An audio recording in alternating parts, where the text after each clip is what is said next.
we have some genuinely 007 style intrigue involving the current president of the United States, Donald Trump. Remember this strange story from a few weeks ago? President Trump was leaving the NATO summit in Turkey, headed for the UK, when suddenly he announced that he wasn't going to fly on his shiny new Qatari gifted Air Force One 747. Well, instead, Trump said that he was switching back to the old Air Force One. He said, for old time's sake. Nobody believed that, but we didn't have the story until now, because this was happening in the middle of a war with Iran. Everybody just assumed there was some sort of a threat, and just to be on the safe side, this switch was made. There were already reports that the president's new Qatari jet didn't yet have all of the defensive communications capabilities of the old Air Force One. When reporters raised those questions, the White House just went ballistic. White House Communications Director Stephen Chung attacked reporter Carol Leonnig, saying this, quote, Carol Leonnig is a liar, and this article is complete fake news. She has no idea what she's talking about, unquote. That's not very nice. Well, it turns out that the truth was considerably crazier than what was being reported at the time. And now we have video of the transfer. According to new reporting from the Washington Post, U.S. officials were worried about what they called a credible Iranian threat against Trump or against his aircraft. So they didn't just switch Trump's plane. They used an airport catering truck to secretly shuffle Trump onto a smaller plane after he boarded Air Force One in view of the television cameras. We're going to break this down. Let's look at this video. It sounds like a scene from a movie. President Donald One. Trump was secretly moved off of Air Force One in an airport catering truck and transported to a different plane without the world knowing. The Washington Post broke the story Monday night, reporting that the ruse happened after the NATO summit in Turkey. Photos released Tuesday from the press pool traveling with the president that day show 3 U.S. government planes on the tarmac in Ankara, Turkey. The new Air Force One that Qatar gifted to the president, a legacy Air Force One that has flown presidents for decades, and a smaller jet in the back that apparently took center stage. The Post reports that in Ankara, Trump boarded the old Air Force One jumbo jet in view of television cameras. He was secretly shuttled minutes later to a smaller plane, an Air Force C-32A, via an airport catering truck. The New York Times later reported that after Mr. Trump arrived in Britain, he was secretly moved back to the older version of Air Force One. He then disembarked in view of reporters and walked across the tarmac to the plane donated by Qatar, which he flew to Washington. Security officials reportedly thought the secret plane change was necessary because of a potential threat against the president by Iran. The traveling press pool was not told about the deception, meaning they incorrectly thought the president was on the old Air Force One with them. In this particular case, it sure looks like the press, White House staffers, the military members on board the plane were potentially sitting ducks in a case like this. After the president boarded the Qatari Air Force One in Britain later that night, he was asked about concerns over Iranian threats. I'm number one on their list before you. But if I go, you go. It's not the first time a president was covertly transported, though it's unusual that the traveling press pool was not clued in. In the year 2000, President Clinton was traveling between India and Pakistan, and they actually put him on an unmarked plane to go between those two countries. This incident is putting renewed focus on security concerns surrounding the new Air Force One gifted by Qatar. Had that plane been fully secure, this deception might not have been necessary. The White House did not respond to a request for comment. Reporting at the White House, Taylor Popolars, Spectrum News. Yeah, boy, oh boy, there's a lot to unpack there. So Trump eventually did move back to Air Force One. It's not clear how he moved from the C-32A to the old Air Force One after landing, but he then got back aboard Air Force One to take questions from journalists for 15 minutes, not acknowledging that change took place. Now, before we go on to another clip, I want to say that one of the things that Trump did with that kind of smart alecky comment was he confirmed that the reporters that were on the plane were sitting ducks. He got off the plane and went on to the other plane to save himself. He didn't give a shit about the about the reporters who were all on the plane thinking that Trump was at the front of it and just not taking questions.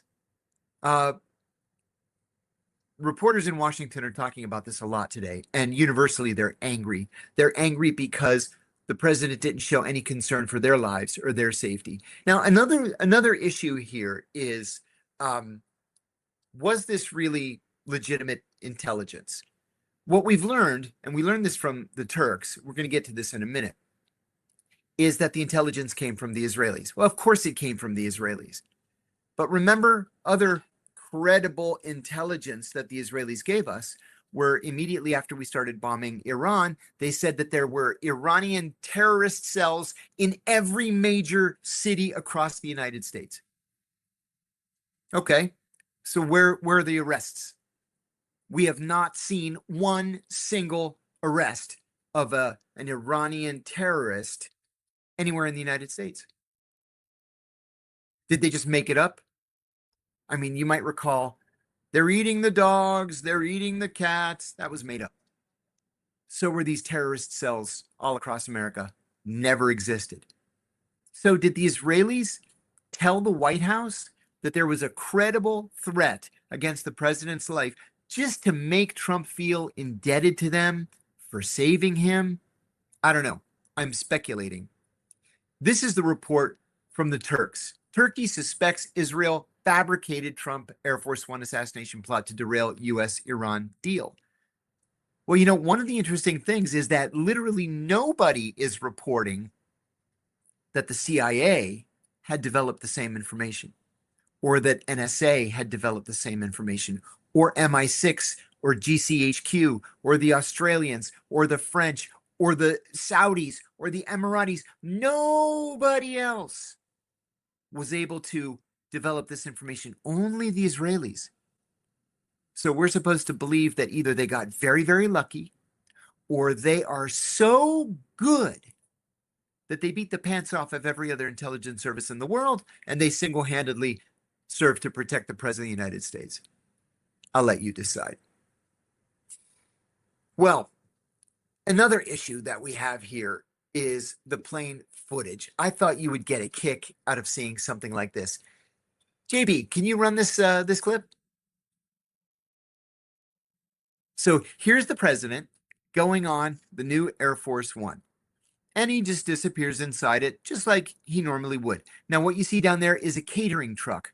There's an elevator on the other side of Air Force One where the catering truck can drive up to the elevator, load the food onto it. It goes up into the actual body of the plane, and everybody gets their meals for the trip and their drinks and coffee and what have you. But in this case, the president was hiding inside the catering truck. And then the catering truck took him to the smaller jet in between the new Air Force One and the old Air Force One, loaded him onto the smaller jet. The media gets on the new Air Force One, which is apparently the one that was under threat from the Iranians. And then everybody flew to the UK.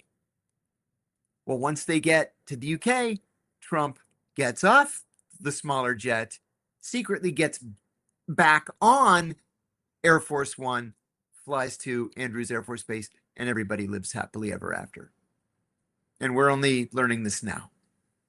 So the bottom line is, we're just going to have to take the Israelis' word for it, because we're never going to know if there really was a threat against the president or not. This whole incident got me wondering about other historic escapes, and there were a couple that I knew about. In 1861, this is one of my favorite ones. This was a legitimate plot. In 1861, detectives uncovered, the Pinkertons, by the way, Pinkerton detectives uncovered a plot to assassinate President-elect Abraham Lincoln as his train was passing through Baltimore. He was on his way to Washington to take the oath of office.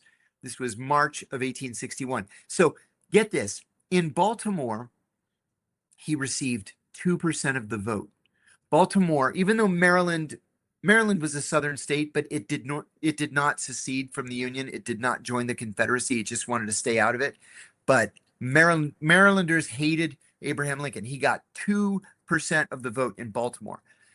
Telegraph wires were cut, and the future president slipped through Baltimore overnight wearing a soft felt hat and a shawl.